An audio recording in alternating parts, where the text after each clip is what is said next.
যারা সুদী কারবারে জড়িত আছে তারা কবর থেকে পাগল অবস্থায় উঠবে।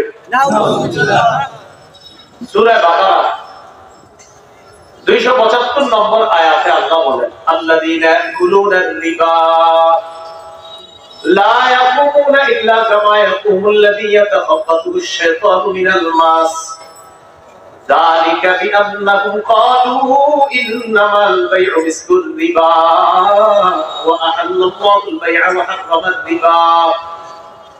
আল্লাযীনা ইয়াকুলুনা রিবা, যারা সুদ খায়, লা ইয়াকুমুনা ইল্লা কামা ইয়াকুমুল্লাযী ইয়াতাখাব্বাতুহু আশ-শাইতানু মিনাল মাস, তারা কবর থেকে এমন অবস্থায় উঠবে যেন শয়তান তাদেরকে স্পর্শ করে পাগল বানায়া দেয়।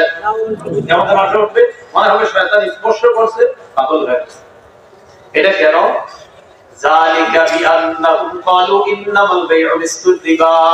এটা এই কারণে তারা দুনিয়াতে বলতো ব্যবসা সুদের মতো। বলেন নাউজুবিল্লাহ। ব্যবসা লাভ হয় না? সুদেও লাভ হয়। এরা দুনিয়াতে বলতো ব্যবসা সুদের মতো। কি আওয়াজটাকে অন্যরকম করছেন? শুরু থেকে করছেন তো মনে হয় কেমন যেন একটু অন্যরকম হচ্ছে। শুরুতে আওয়াজটা শিথিল ছিল, এখন তো আওয়াজ মনের ভাড়ায় রয়েছে। যালিকা বিআন্নাহুম ক্বালু ইন্নামাল বাই'উ মিসলুর রিবা। এটা এই কারণে তারা বলে ব্যবসা সুদের মতো।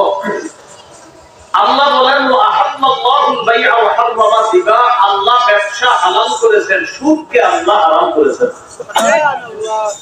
ব্যবসার লাভ এটা হালাল, সুদের লাভ এটা হারাম।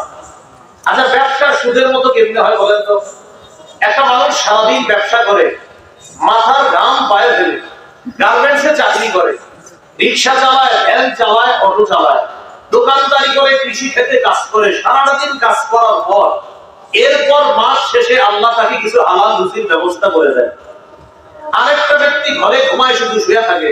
29, 30 তারিখ, 1-2 তারিখ আসলেই শুধু যাদেরকে সুদ দিছে ওই বিশিষ্ট সুদখোররা তাদেরকে ফোন দেয়, তাড়াতাড়ি টাকা নিয়ে আসো। এক লোক সারা মাস ঘুমায় সুদ খায়, আরেকজন মাথার ঘাম পায়ে ফেলে টাকা পরিশ্রম করে উপার্জন করে। দুটো উপার্জন কি এক হলো না? সম্পূর্ণ আলাদা। কেমনে কয় ব্যবসা সুদের মতো?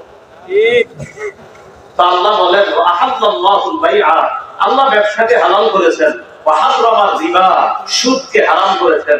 আল্লাহ আমাদের সকলকে ব্যবসায়ী পদ্ধতিতে হালাল লভ্যাংশ এটা যেন আমরা কামাই করতে পারি, সুদের পদ্ধতিতে হারাম লভ্যাংশ এটা থেকে যেন আমরা বেঁচে থাকতে পারি। আমরা তৌফিক দান করুন। আমিন।